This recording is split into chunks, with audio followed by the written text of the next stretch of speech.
Stephanie? Well, Bob, when a tornado like this hits, it's not uncommon to see a home untouched and then across the street just complete devastation. That's the situation on this hill here on Governor Hall Road. Take, for instance, these shrubs, all perfectly aligned. None of them are uprooted. Just beside them, you see what's left of the foundation from what was a 3-bedroom home. Now, we're told that there was a lady in the front part of the sanctuary here doing some music work who is so happy to be alive this morning. She felt the building start to shake. She ran towards the back of the building and was able to take cover. Police say it's secure with motorized garage doors like this, accessed by card key only, but the thief still found a way in. Police believe the ties were cut here by this chain link fence. This was simply lifted up and the perpetrator got through. You know, it's really hard to decipher what did stand on top of this hill, but if we take a look at our mass camera, we can see the path of destruction. Vanessa Jumper says it was just after 8 o'clock when she heard a knock on her door. This peephole was covered. She let them in, and on the other side was a male and a female dressed in police uniform.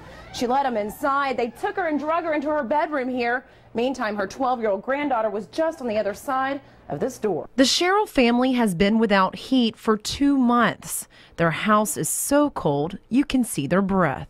It makes my body aches.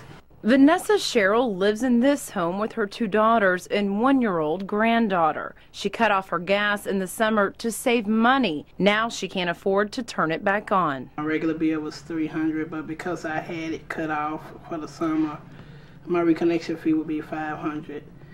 And because I didn't get the payment in for either or, they said that it went up higher because of that. So my bill now is $901 and some more cents that I don't have. Cheryl is disabled and says she can't work to pay the bill. I have congestive heart failure, I'm chronic asthmatic, and I have problems with my hips and legs. And the cold temperature inside her home makes it worse. At 12:30 in the afternoon, my temperature gun reads 30 degrees outside, and inside the home, it's just a couple degrees warmer at 32. For now, she's staying at her daughter and granddaughter Chanya's home. I'm very sorry for her. Cheryl feels that if she doesn't get heat, she will lose her family. If we don't get no heat and help, I might end up losing my home and my children and grandchildren. That's my biggest scare. She says she has reached out for help from multiple agencies, but so far, no luck. We have tried everything. In North Nashville, Stephanie Langston, News 2. I'm standing in the foundation of what once was a home here on Maple Grove Road in Macon County. The Anderson family was home when this tornado struck. They say they're lucky to be alive. Well, we were sitting here, and I was watching the news, and they said it was coming through Green Grove, and it could be a possible tornado. And I was standing at the front door and looked over the hill and seen flames, I guess where it hit the gas plant.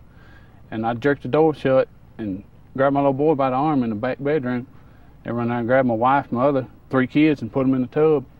6 people, Anderson, his disabled wife, and his 4 children, the youngest only 18 months old, all took cover inside this bathtub. It's one of the only things left standing. Everybody jumped in the bathtub and I dove in on top of them. By that time, I felt the end of the house raise up and start to slide, and it was gone. By the time I shut the door, you could feel my hair pulling just like it was standing straight up, and I dove in the bathtub on top of them, and it was gone. And the only thing left really is where you guys were hiding. Yeah, that's it, just the wall and part of the refrigerator and washer and dryer, that's it. You think that's a miracle? Yeah, oh yeah, if there ever was one, it is.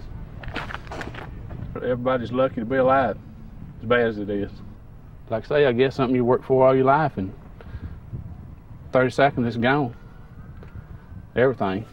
While the Anderson family picks up what did survive this tornado, they stumbled across an egg of all items, completely uncracked and untouched. In Macon County, Stephanie Langston, News 2. It was made of good roast beef, good roast beef, good roast beef. It doesn't just have to be locked up and closed down.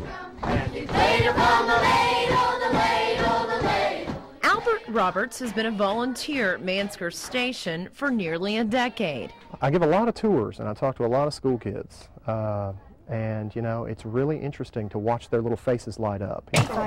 Today, arts and crafts are just a small part of this week-long summer camp. Children wrote letters to the mayor here at the first and possibly last colonial camp. Letters like this one expresses their sadness for the possibility of Mansker Station closing. The bad thing about them closing it is that kids can't learn about history.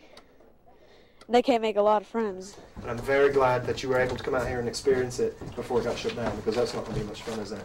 No. So, Roberts says some 15,000 visitors come from all over the world to see the replica 1779 fort and historic plantation house, bringing revenue to the city of Goodlettsville.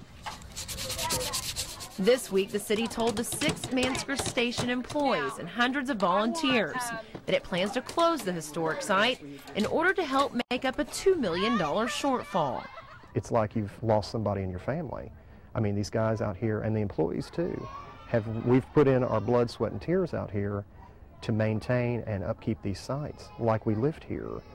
And to just be told that, yeah, we're locking the doors, it's time for you guys to go home.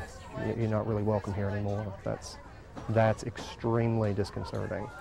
Expected to show at tonight's Black Tie invitation-only event, Kenny Chesney, Brad Paisley, and Carrie Underwood, just to name a few. Tracy is actually in the middle of a tour with George Strait, so we appreciate you making this stop here tonight. All the way from North Carolina. Welcome to Music City. Fans everywhere holding out their pictures and stuff, because you just never know when you might bump into an artist like, Daryl Worley. Hey, nice and easy. You did good. Stephanie Langston, News 2.